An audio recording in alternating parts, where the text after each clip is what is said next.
To you all, thank you for joining us this evening. In particular, I want to welcome in friendship and solidarity Mike Haynes, the brother of David Haynes, British humanitarian worker killed by IS, who has travelled from Dundee to be with us. Ahmed Nawaz and his father Muhammad Nawaz. Ahmed is a survivor of the Peshawar school attack, in which his brother Harris and 131 fellow students and 17 members of staff were killed by the Pakistani Taliban. Mike, Ahmed and Muhammad, we are so privileged and honoured to have you with us. Distinguished guests, may I please ask you, in a moment, to observe a minute's silence, holding in our prayers and thoughts the victims, their families and friends of terrorist violence in this city, but also the utterly despicable and cowardly attacks on the churches in Sri Lanka, mosques in New Zealand, and the synagogue in San Diego. Let us hold in our prayers and thoughts those suffering persecution, the dispossessed, the victims of war and conflict. Let us also remember the recent victims of knife crime in the city. May God grant the victims, their friends and families, strength to endure their loss and ease their pain through His mercy and compassion.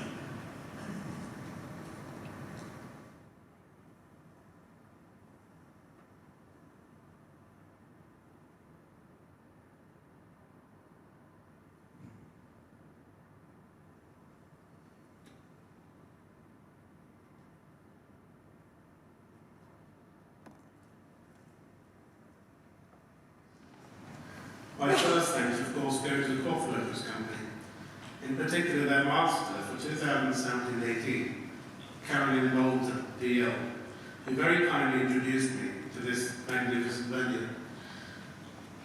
Having read their motto, "My trust is in God alone," I thought to myself, could this be the venue for our service none? I posed the question and following an email and my visit, the Cloth Workers Company very generously offered to provide this venue. So lesson one, do not ever underestimate the ripple effect of a single act of kindness. This particular act of kindness from the Cloth Workers Company has brought together well over 200 civic and faith leaders from across London and beyond. Not counting the effect each one of you in this room will have as you return to your communities.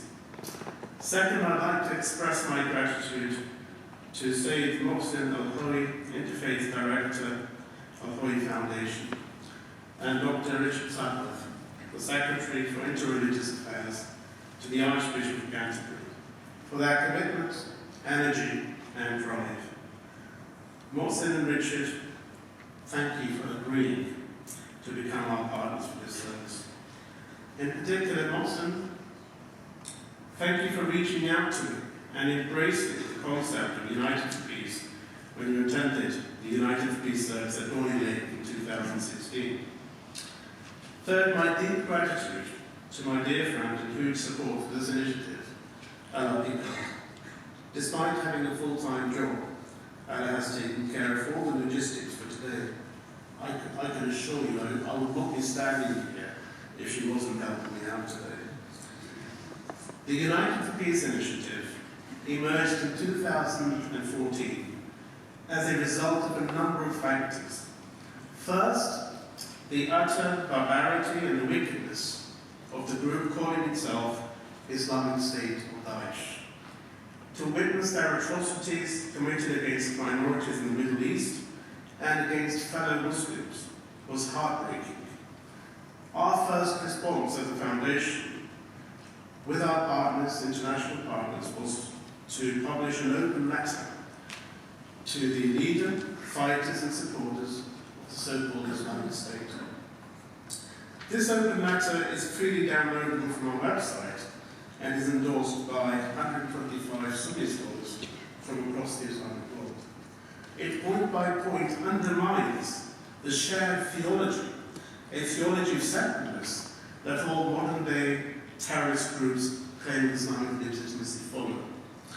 This is important to bear in mind because this Kharijite theology teaches the negation of the faith of fellow Muslims who refuse to follow their extremism and therefore takes them as their legitimate targets for violence. The open letter to IS concludes by stating, and I quote this, "But, as can be seen from everything mentioned, you have misinterpreted Islam into a religion of harshness, brutality, torture, and murder. This is a great wrong, and an offense to Islam, to Muslims, and to the entire world." Second, we live in one of the most beautiful, kind, and compassionate countries in the world. Our country is an example of mutual respect and coexistence between people from diverse ethnic, cultural, and religious backgrounds. The aim of the Oxford Foundation is to work to deepen understanding between this rich cultural and religious diversity, and at the same time to challenge and confront the narratives of both religious and the far-right violent extremists who have been gaining strength in mainland Europe and also here at home. A survey published in February 2019 showed that anti-Semitic attacks were up 74% in France and 60% in Germany. At home, the figures released by the Jewish charity Community Security Trust that monitors anti-Semitic attacks reported a 16% rise. Following the New Zealand mosque attacks, Islamophobic incidents increased in our country by 600%. This is and must be of concern to us all.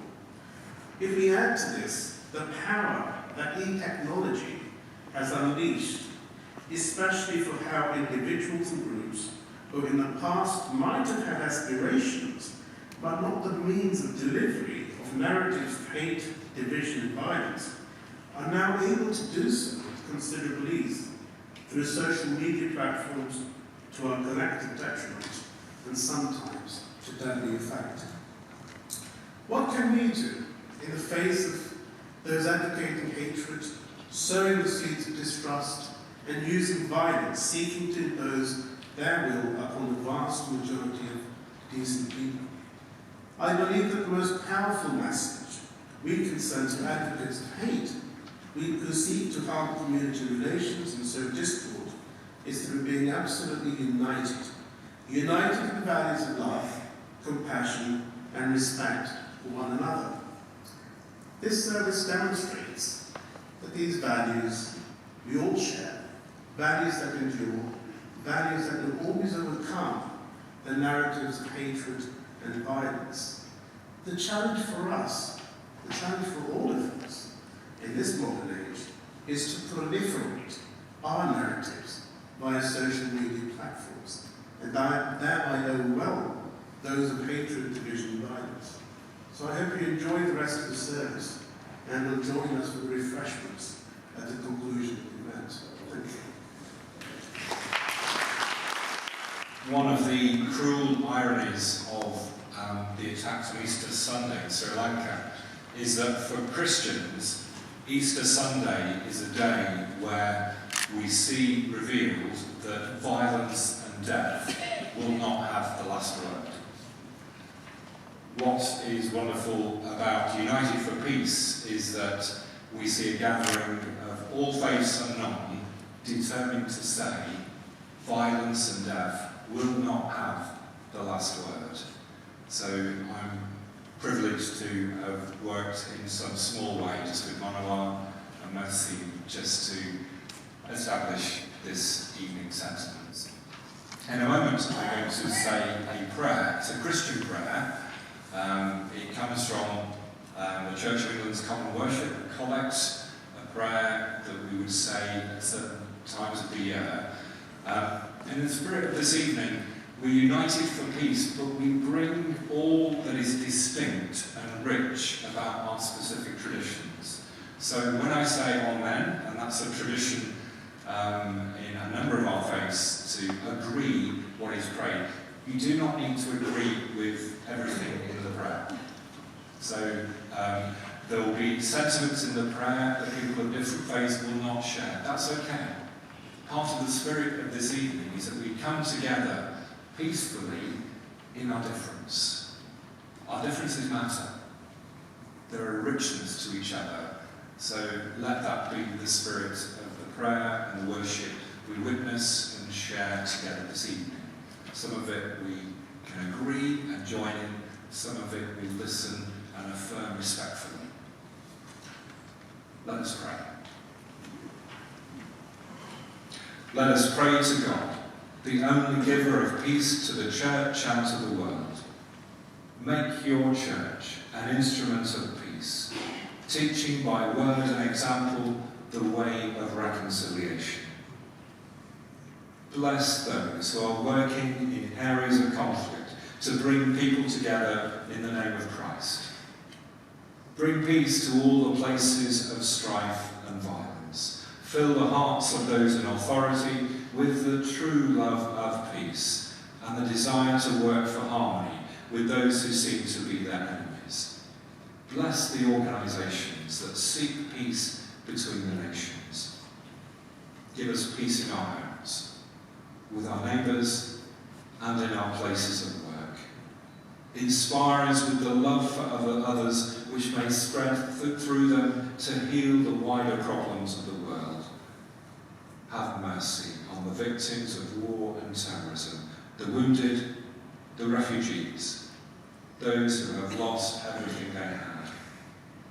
Be with those who have no more hope, and restore them to the fullness of life that is in you. We make our prayers in the name of Christ, who has left his peace to his faithful people. Amen. Ladies and gentlemen, I'd like to thank the Oxford Foundation for the invitation to speak here. I am deeply honoured. I have a dream. Those words echoed round the world, filled the hearts of so many 56 years ago. I too have a dream. A dream where our differences are celebrated, our cultures are celebrated, our stories celebrated. A dream of equality in the eyes of all. A land where the humanity of mankind is foremost, where the hatred based on colour, culture, faith is castigated and shunned by the people of our country. It would be naive of me to say that everyone should start loving one another. The world should be as one. That we are all the same. That no matter our colour, culture, faith. I do not believe that. I may be going against the current here, but hear me out. Initially, we need to think about how the extremists of all types are working their evil in our communities. We need to think of how in their way they are influencing people. We need to study the methods of these perverters, these dividers. These extremists and hate mongers in our communities are working to polarise sections of our society. Essentially, their message is that people are different and that we all need to fear that which we are ignorant of, whether it be culture, language, faith, colour, sexuality. Now let's accept that we all are different. Yes, we are. We are different. Every single one of us. We all have a set of experiences that are unique, a set of beliefs that are personal to ourselves. Our past too, and within whatever faith we follow, are also unique. These experiences go to make up the very essence of all of us. The biology of every tree in the world is similar. However, all have different branch, root and leaf systems, and even when they are same species. Let us celebrate these differences. Let us shout out about how different we are, whilst embracing our common humanity. and there are some essential truths of mankind, that there is no doubt that we all, whatever our beliefs, colour, religion, culture, want to live in an environment which is safe. We want to be able to practice whatever religion we choose, free from persecution. We want to live in peace. I truly believe that the most effective way of challenging the extremist messaging is by promoting dialogue between people. If you belong to a place of worship, then as a congregation, invite a different faith in to meet, to share food, to share talk. If you live in a particular kind of community, invite people from a different community in to share food and talk. In these times of harsh words, harsher actions and high-profile polarising leaders, we are faced with a choice that will alter the landscape of this country, of the Britain's communities, more than both world wars ever did. A choice that will resonate down through the generations ahead of us. A choice that will either fracture our country or will unite us in a truly monumental way. That choice comes down to the very personal decision on whether to hate or to take a better path. Every terrorist attack that we see, whether it be the bombing of a teenage concert, whether it be running down of people outside their place of worship, the killing of partygoers in a London market, the massacring at a place of worship while people are in prayer, the killing of refugees as they flee for safety, all have the same aim. No matter their so-called rationale behind the attack, all acts of terror want to spread hatred. Their aim is not the amount of people they kill or maim. Their aim is the ripple effect of fear and hatred that they value. Just look at the after effects of the attacks in Christchurch.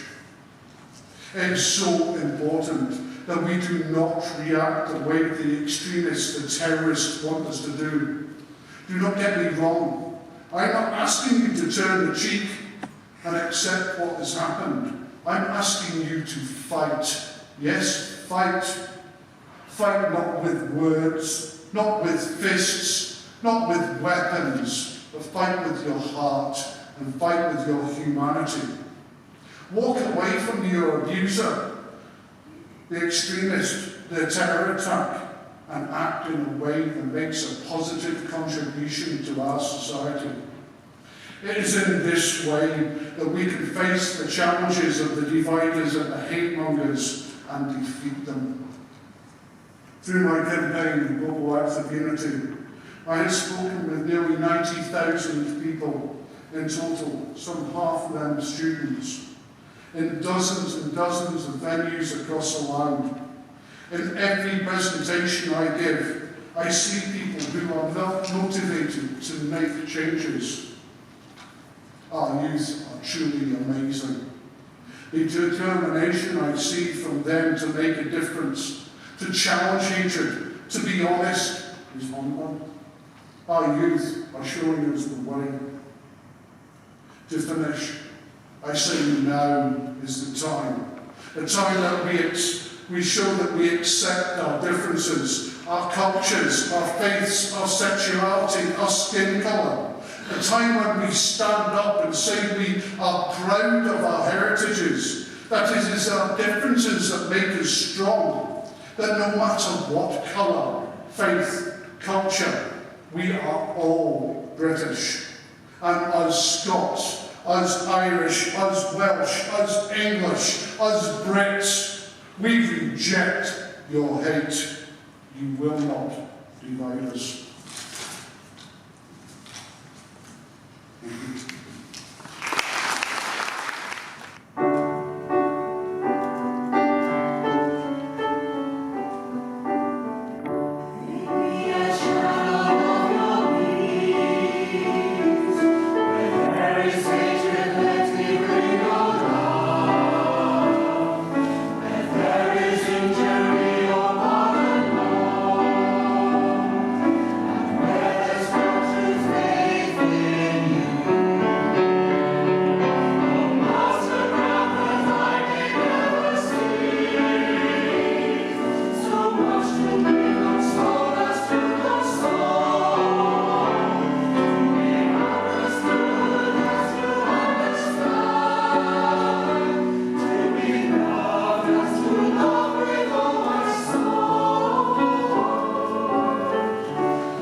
responsive reading which follows, taken from Siddur Chadash, the Siddur of Liberal Judaism, weaves together both the Hebrew Bible and rabbinic teachings. If you're happy to join with me in reading responsively, then please do so. May God reach out to you in tenderness and give you peace. Great is peace, for the priestly benediction concludes with peace. Great is peace, for it outweighs all other blessings. Great is peace, for it is granted to those who repent, as it says, peace, peace to the far and the near, says the Eternal One. Great is peace, for it is granted to those who learn Torah, as it says, all your children shall be taught about God, and great shall be the peace of your children. Great is peace, for the Messianic age will begin with peace, as it says, how beautiful upon the mountains are the feet of the messenger of good tidings, who announces peace. The whole Torah exists only to establish peace. As it says, its ways are ways of pleasantness, and all its paths are peace. The world rests on three pillars: justice, truth, and peace. That is, both peace between nations and between individuals. May it be your will, O God, that war and bloodshed shall vanish from the earth, and that a great and glorious peace may reign forever in the world. Let every human being realize and understand the basic truth, that we have not been created for strife and discord, hatred and envy, but only that we shall come to know you, to whom all praise is due forever. In days to come, they will beat their swords into plowshares and their spears into pruning hooks. Nation will not lift up sword against nation, and never again train for war. But everyone shall sit under their vine and under their fig tree, and none shall make them afraid. Nation shall not lift up sword against nation, nor ever again train for war.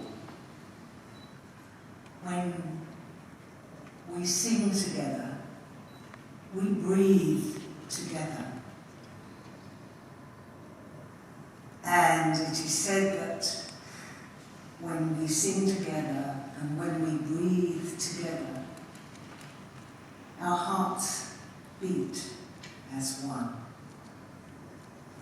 So join me in this sound, please.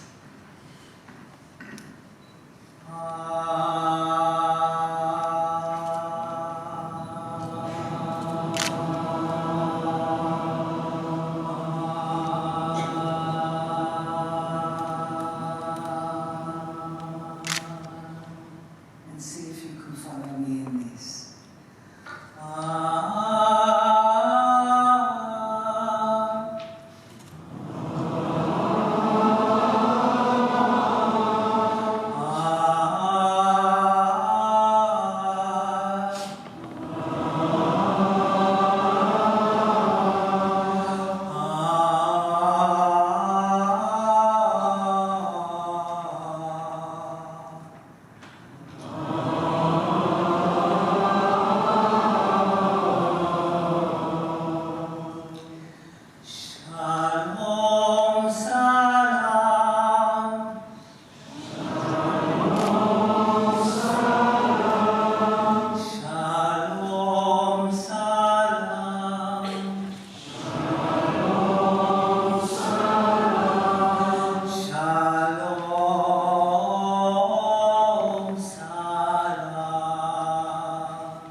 Foundation for giving me the opportunity to be part of such an important event.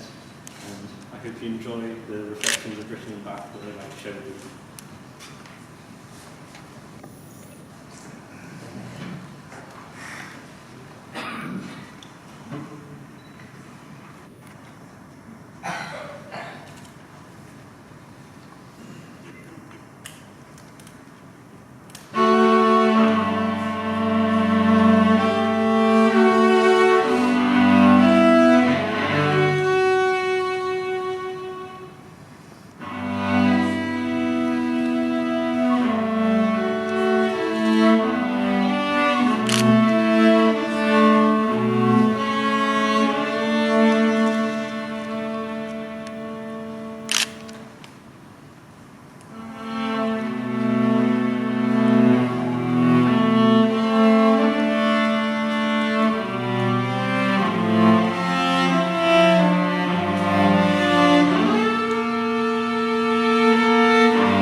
injury and pain.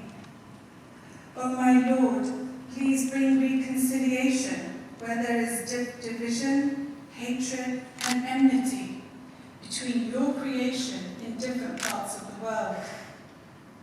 O my Lord, please grant us as a community of communities to be the voices of peace, love, and reconciliation for all creation.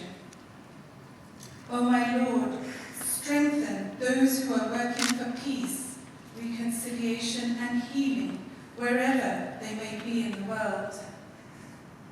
O my Lord, bless this beautiful city with every blessing and make this event today an inspiration for others to be the voices of love and peace. O my Lord, grant us always to be united against the voices of hatred, division, and violence. O God, you are peace. From you comes peace, and to you returns peace. Enliven us with peace. Our Lord, enter us into paradise, the abode of peace. You are the most blessed, our Lord, the most exalted, the possessor of glory and nobility. O most merciful of the merciful, have mercy upon us, O you who are the most generous. Amen. 1, 2, 3, 4, 5, 6, 7, 8. I believe it's not too late. Together we can change the world. Lay the puzzle pieces out, find out what it's all about. Together we can change the world. Can't do it by myself, so I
First of all, I would like to thank Mr. Monawar Hussain, who has organized this incredible event, and I would like to thank him for inviting me here and giving me this honor to speak in this prestigious event.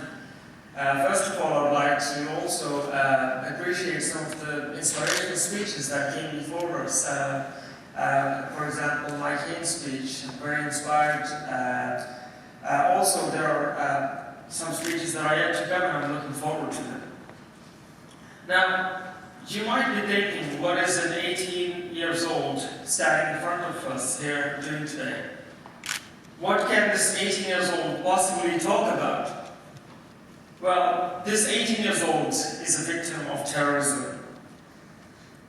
I've lost my younger brother along with 132 friends in an attack on my school in Pakistan, which happened on 16 December 2014, in which I was also badly injured as I was shot in that attack.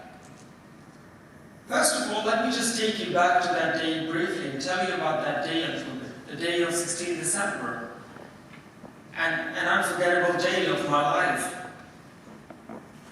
Apart from the fact that I was shot on the day of 16 December, the things that I saw on that day is just unimaginable for a 14 years old at that time. On the morning of 16 December, I was with my friends in an assembly in the school hall, laughing, talking and joking when a group of men with guns and bombs in their hands entered our school and started firing one after another with no mercy. It was definitely the most shocking moment, the most astonishing moment of my life, because I always thought that school was a safe place, not a place where children would be brutally massacred. And all I could see was blood and killing, and soon I realized I was hit by a bullet too. I was laying on the ground bleeding heavily, and every next moment was worse than the past. I was surrounded by the dead bodies of my friends with whom I was laughing, talking and joking a few minutes ago. I saw my teacher burned alive right in front of my eyes, and I couldn't help her because my wounds did not let me help her. I myself had to pretend to be dead for hours in order to survive, because if the terrorists realized that I was still alive, they would have shot me until I died. After hours of pretending to be dead in order to survive, the rescuers finally came and then threw into an ambulance full of dead bodies, and I was brought to the hospital. That gave me hope that I may survive. In the hospital, I saw really badly injured and brutally killed students. That was a horrible thing. In that tragic situation, I had totally forgotten about my brother Haris, who was in the same school with me. The next morning, when I saw my parents, they looked very sad. I asked them, "Where is Haris?" And they replied, "Oh, convincing me that Haris is in another hospital." However, after about 15 days, I found out from my friends that Haris was killed in that attack. My treatment couldn't really be done in Pakistan, so I was brought to the UK to the Queen Elizabeth Hospital in Birmingham for treatment, where I had about 11 operations. But it was not just the physical pain; it was the mental and the emotional trauma that me and my family and many of the families were going through. After that attack, when I saw the pain that my family was going through, you know what I realized at that moment? I realized that millions of people around the world suffer through the same pain every day, for different reasons, and that needs to stop. That was the moment, I believe, that my life totally changed. I decided that from this moment onwards, I will do the best I can to make sure that no one in this world ever suffers through the same things ever again.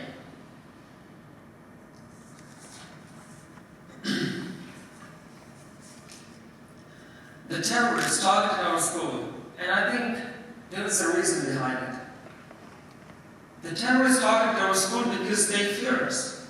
It is not military or any of the forces that the terrorists fear, but it's young people in their schools, embracing knowledge, resisting hatred. The terrorists are terrified of young people educating themselves and everything that we represent, the hope and the potential that comes from educating young people. When I was in the hospital here in Birmingham, I heard the news about children from the UK running towards different terrorist groups in different countries. And when I heard this news, I was totally shocked. Because I was thinking that in a country so privileged, in the UK where children do not fear to be killed when they go to school, why do they want to go towards the terrorist groups? I was in a shock and I wanted to do something. I thought it was my responsibility to stop these children from going towards those terrorist groups and being radicalized. So I decided to start a campaign where I went to a lot of different schools, colleges, universities, and commitments to speak to the students and young people myself that I'm a victim of those terrorists towards whom you're going. They certainly, those people, do not belong to any religion. Because I believe religions do not teach violence. I believe it's not religions that have separated us, that have divided us, but it's our intolerance towards each other that has divided us today, that has divided our community. In a country like the UK, where we are so privileged to have so many different cultures, so many different religions, I believe we should cherish and value and celebrate all these differences. We can do this by integrating with each other, by learning about each other's religion. And I think this is one of the main reasons behind the misunderstanding, because we don't know about each other's religion. So we misunderstand the other religion, and that's how the problems in our society rise. I believe people of different religions should learn about each other, should integrate with each other. And that is how our society is going to clear any misunderstandings that we have. I believe we should transform our society into a society where young people don't grow up, where people don't grow up to hate people that are different, but rather we should transform this society into a society where young people grow up to be tolerant and compassionate towards people of other religious or cultural backgrounds. Now, I forgave the terrorists who attacked me, killed my brother and my friends. And do you know why? I forgave them because I believe it's our fault. It's our fault for not making sure that every person in our society gets the right to education and gets the right to right education. I believe if those terrorists who attacked us, if they had been literate and they had been educated, they had been provided the right education, they would have never carried out an attack like that. So that's why I believe that was our fault. And to avoid attacks like that in the future, we should make sure that people in our society gets the right education. In life, when an incident like this happens, I believe, people are faced with two choices. An incident of whichever, like any kind of incident happens, people are faced with two choices. You can either speak out, stand up, and take action, or you can stay quiet and carry on with your lives and just try to forget about the past. I chose to speak out, to stand up against all the problems, and to take action, to make sure that no one ever goes through this ever again, or a similar thing ever again. And I believe everyone in this room should do the same. I want to say this to everyone in this room, that we do not understand how powerful we are.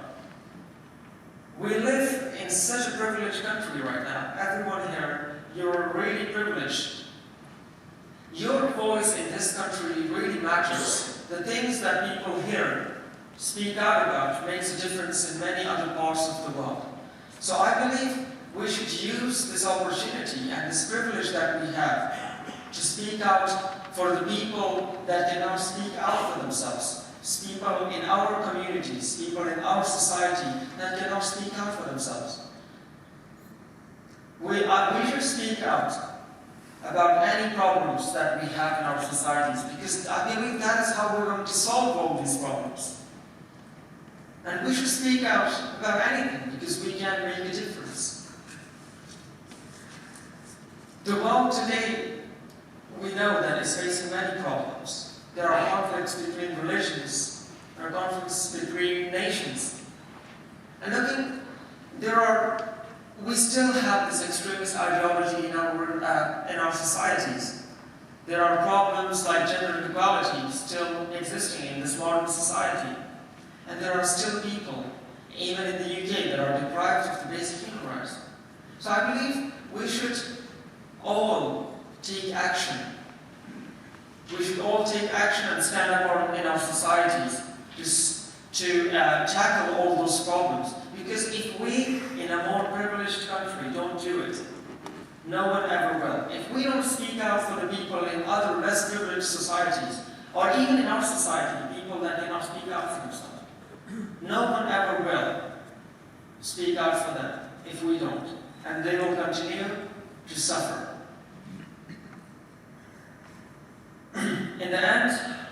just want to say just one thing to the parents sitting here, that we sometimes don't understand how powerful parents can be, how much influence they can have on their children. I believe when that attack happened, after that attack, if my parents hadn't supported me to do this, to take action against all these problems, and if they hadn't stood by my side, I believe I wouldn't be standing here in front of you today. So I would urge all of you to encourage your children to be change makers rather than bystanders, and to play an active role in their societies.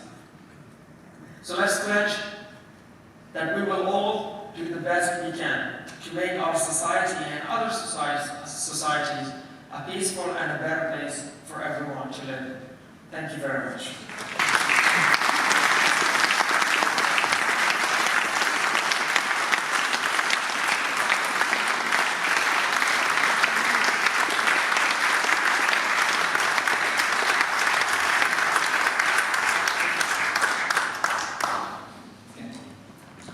Start the Gayatri Mantra. Om Bhurbhuvah Swaha Tat Savitur Varenyam Bhargo Devasya Dhimahi Dhiyo Yo Na Prachodayat. Let us meditate on the glorious effulgence of the Supreme Being who has created the universe. May she enlighten our hearts and depth of understanding. Another very powerful mantra from the Rig Veda: Ekam Sat Vipra Bahudha Vadanti. Only one God exists eternally, but the wise call him by many names. Elaboration: the diversity of religious traditions among human societies reflect the simple but profound idea. Human beings pray to the Lord in whatever form they are most comfortable visualizing Him in.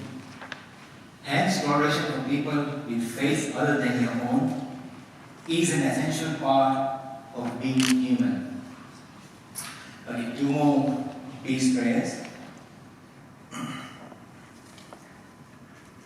Om Sarve Bhavantu Sukhina Sarve Santu Niramaya Sarve Bhadrani Pashyantu Ma Kaschit Dukkha Bhag Bhavet. Om Shanti Shanti Shanti. O Lord, may all be happy, may all be free from misery and sickness, may all be in harmony and friendship, and may all be free from pain. Om Dhyau Shanti Antariksha Shanti Prithvi Shanti Shanti Aka Shanti Roshadaya Shanti Vanaspataya Shanti Vishvedevaha Shanti Dhamma Shanti Sarva Shanti Shanti Reva Shanti Shama Shanti Redi. Om Shanti Shanti Shanti. O Lord, let there be peace in the heavens, peace in the atmosphere, peace on earth. Let the waters be cooling, the herbs healing, and the plants enhancing life. Let there be harmony in between and peace for all beings in the universe. With perfection in knowledge, let peace prevail everywhere. May this peace be within me as well. Om Shanti Shanti Shanti.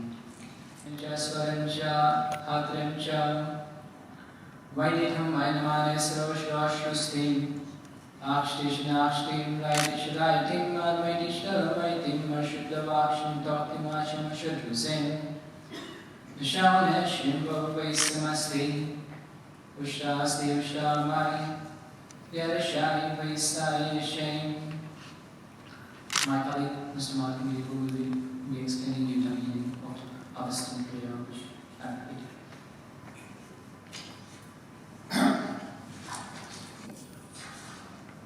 In the name of God, the bountiful, the bestower, the merciful. Now from this gathering, may there arise always righteousness, power of holy men and women, and the law of the Creator, our Master. May the good, heroic, and beneficent flourishes, the guardian spirits of the departed, of the righteous people, bringing with them the means of holiness as wide as the earth, as extensive as the oceans, and as exalted as the sun, come in this abode. May the flourishes fulfill the desires of the righteous people and increase the wealth and fame for withstanding the wicked people, especially those who misconstrue the holy words of the Creator. May in this world obedience triumph over disobedience. May peace triumph over discord. May religious pluralism triumph over religious extremism. May secular pluralism triumph over secular extremism. May political pluralism triumph over political extremism. May charity and generosity triumph over stinginess. May devotion and service triumph over contempt and apathy. May truth triumph over the lie and falsehood. May moral order and ethics triumph over chaos. May the glory, giving comfort and ease, happiness, offspring, and innate wisdom never leave this house. May the long friendship of Ashishwant, the generator of wealth, which gives comfort, never leave this house. Righteousness is the best good. It is happiness. Happiness is to him who is righteous for the sake of best righteousness. Amen. I would just like to thank you on behalf of the Zoroastrian community to the initiative taken by the Oxford Foundation and of course of the Secretary for the Interreligious Affairs of the Archbishop of Canterbury, the and the Al-Quray Foundation, and of course the Clothworkers Company for hosting us. Thank you very much. Beloved brothers and sisters, be there in peace. Allow me to greet you with a Sikh traditional greeting. Vaheguru Ka Khalsa, Vaheguru Ki Fateh.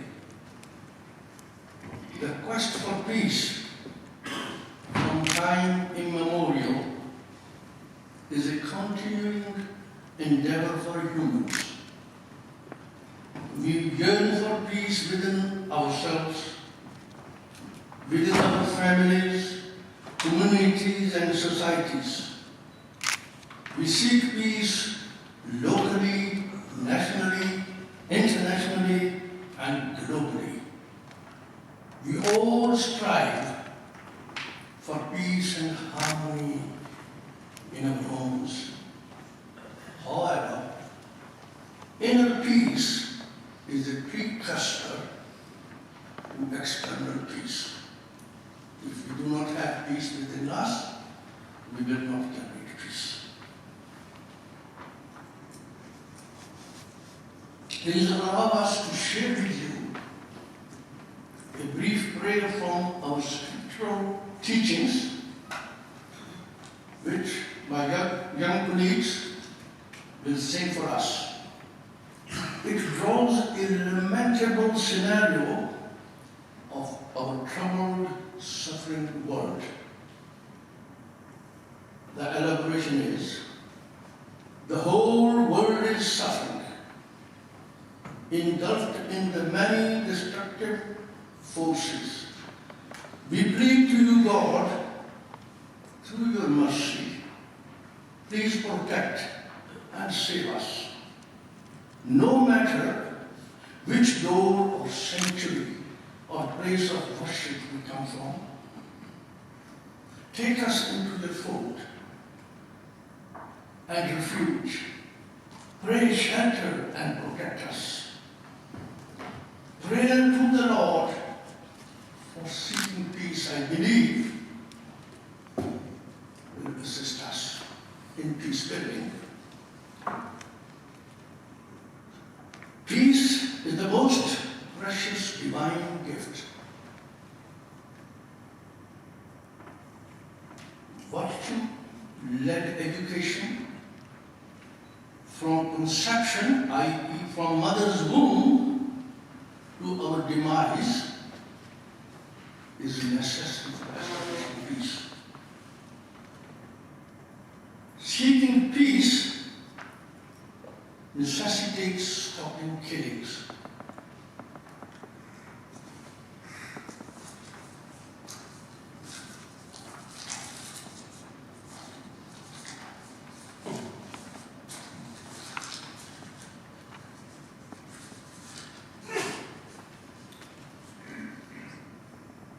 Allow me to mention a proposed peace charter for forgiveness and reconciliation that we have been working on together with a group of committed colleagues for a number of years.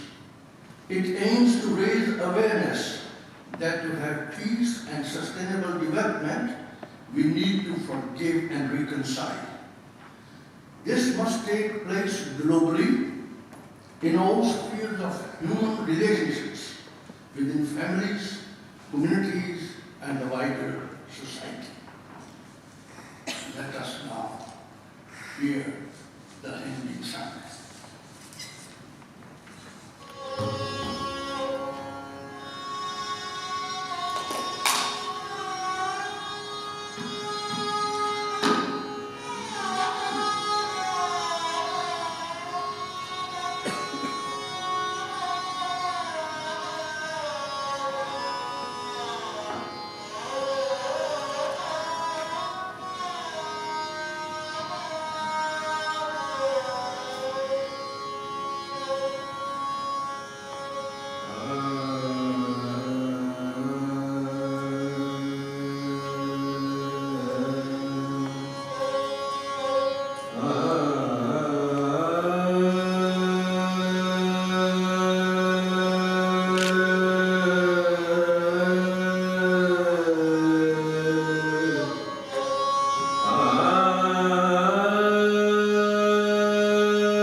Waheguru ji की फतेह। It is for me to represent His Holiness the Dalai Lama here at this interfaith service. I would like to say thank you for Mr.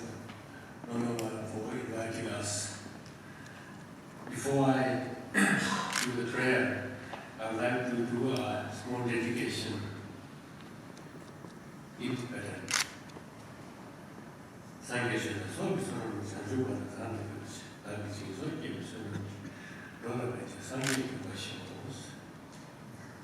I think we can, His Holiness has spent his entire life for the humanity, and at his great age of 84 now, he is still relentlessly hoping the world will somehow find inner peace within ourselves. And this small prayer is a complete prayer that one looks at oneself to find the peace. And I think it would be very good for us to read this together, I think. A precious human life. Every day, think as you wake up. Today I am fortunate to have woken up. I am alive. I have a precious human life. I am not going to waste it. I am going to use it. All my energies to develop myself, expand my heart out to others, to achieve enlightenment for the benefits of all beings. I am going to have kind thoughts towards others. I am not going to get angry or think badly of others as much as I can. His Holiness the Dalai Lama. Thank you. Thank you also for your many peace offerings this evening. I'm going to read the Metta Sutta, and it's the words of the Buddha Shakyamuni. In order that I may be skilled in discerning what is good, in order that I may understand the path to peace, let me be able, upright and straightforward, of good speech, gentle and free from pride. Let me be contented, easily satisfied, having few duties, living simply of controlled senses, prudent, without pride and without attachment to nation, race or other groups. Let me not do the slightest thing for which the wise might rebuke me. Instead, let me think, may all beings be well and safe. May they be at ease, whatever living beings they may be, whether moving or still, without exception, whether large, great, middling, or small, whether tiny or substantial, whether seen or unseen, whether living near or far, born or unborn, may all beings be happy. Let none deceive or despise another anywhere. Let none wish harm to another, in anger or in hate. Just as a mother would guard her child, her only child, with her own life, even so, let me cultivate a boundless mind for all beings in the world. Let me cultivate a boundless love for all beings in the world, above, below, and across, unhindered, without ill will or enmity. Standing, walking, seated or lying down, free from torpor, let me, as far as possible, fix my attention on this recollection. This, they say, is the divine life right here.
It is a testament to this country that we are able to do so, to be here today to exercise this freedom.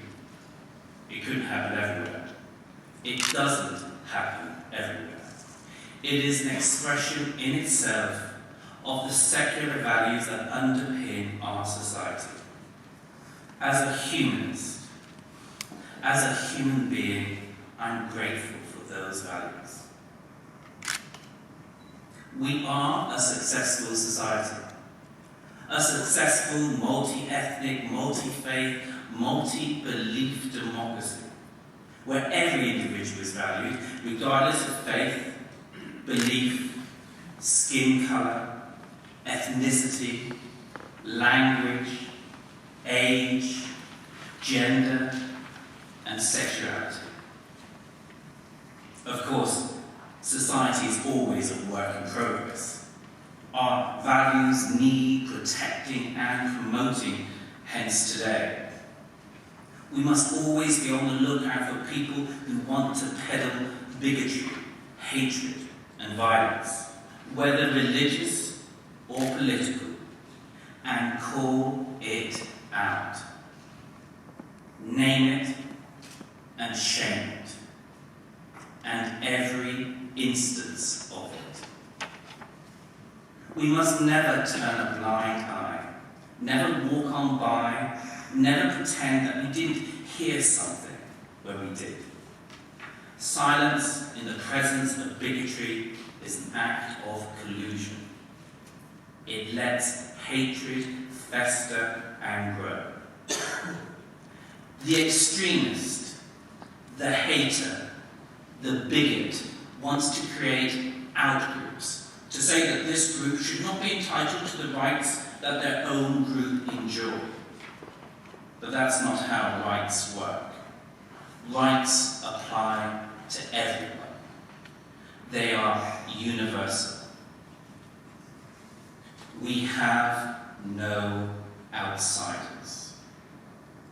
We are all part of this society. There is no us and them. Every individual in our society, regardless of faith, belief, skin colour, ethnicity, language, age, gender and sexuality, is born equal in free in dignity and rights. The extremists would disagree, but the extremist is wrong.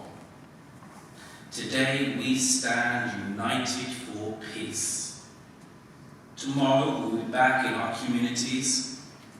Today is important, tomorrow no less so. For tomorrow and the tomorrows that follow, we must continue to stand for peace and continue to stand against extremism. Ladies and gentlemen, the first part of our evening is indeed now at an end. And I have been asked to make some concluding remarks. And indeed, I have made some preparation to make some concluding remarks. But of course I haven't sat through this evening, so I'm pretty much going to tear up my concluding remarks and start again. The first thing I want to say is that I don't think there's anything to conclude. What Monawar Hussain has started is not to be concluded. This is just the very beginning. Because an event like tonight needs to take place in every corner of the land all the time. And what I have heard tonight is, I think, tremendously moving, tremendously beautiful, as each tradition brings its own beauty, its own praise, and its own dignity. And these are qualities we need throughout our society all the time. I very much agreed with much that Mr. Land had to say, my previous speaker, about there being no outsiders. I don't, of course, entirely agree with him in that, from the aspect of faith, in that I think the values we hold in this society stem from precisely that. We can gently disagree on that. But I do, my real job here tonight is to thank. And there is an awful lot of thanking to do. I don't really quite know where to start. But we were tremendously touched that Your Highness Prince of Wales, the Prime Minister, the Archbishop of Canterbury, Chief Rabbi, these many distinguished leaders of our community chose to support us. But I suppose the truth really is I'm most particularly grateful to every single faith tradition that came here tonight to stand up and bring their own truth and their own beauty. They are surely the real heroes of tonight. They and those who have supported Imam Hussain in the Oxford Foundation. And I can't name them all by name, but those of you who have helped him, and those of you who do help him, know exactly who you are. And so, when I say thank you, you know that I'm talking You see, the Oxford Foundation sounds quite large and rather imposing. But the truth is, it is a very small and chronically unfunded charity at the beginning of what I judge it to be an important journey. And the fact is, it is the vision of a single man, and it just shows what one man can actually do with a good heart and a real determination. I don't know how many of you know, but Monawar Hussain was moved, as he was, that he had been chosen to be a representative of Her Majesty the Queen of Oxford, and decided that in grateful thanks for the trust that had been imposed on him, that he would like to dedicate himself to face the challenges of extremism that were rearing its ugly head in this land that has enjoyed a perennial peace by and large. And what the aim of the Oxford Foundation is quite simply to build bridges. To build, and this is the aim tonight, to reach out across the divides of difference and build bridges between us. And that is what we all must do. For as Edmund Burke said, all that is required for evil to triumph is that good men should do nothing. So the daily work of the Foundation is to build bridges, particularly where radicalization and extremism rears its ugly head, particularly in schools and amongst young people. That is the work we need your support for. Any gift, however small, will aid us in this work. It's very simple, really. Just write us a check. We cannot, sadly, yet claim to have changed the world, but the Foundation, under the Imam's inspired leadership, has at least made a start. In his own words, we have at least not done nothing. I think tonight makes that take sound rather modest. So, may I also finally end by particularly thanking the cloth workers for their generous support and opening their doors to us, and how badly I think we need to continue this work, as I have said, all over the country. So, may I humbly ask that you be inspired by tonight, and know that whatever your origins, we really, really are all in this together, whether we like it or whether we don't. So be inspired to build your own bridges. And if, as a result of tonight, that has helped in any way, then tonight has not been in vain. Thank you all very much indeed. Stand and repeat with me this pledge for peace for this evening. We have come together today as citizens of London and the United Kingdom.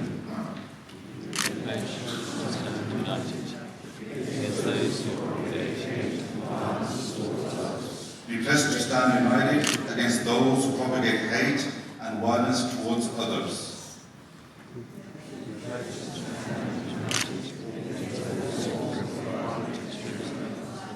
We pledge to stand united against all forms of violent extremism.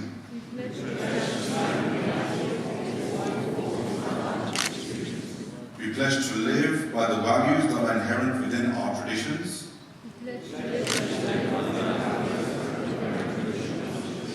Values of compassion for the needy, love for thy neighbour, and respect for one another.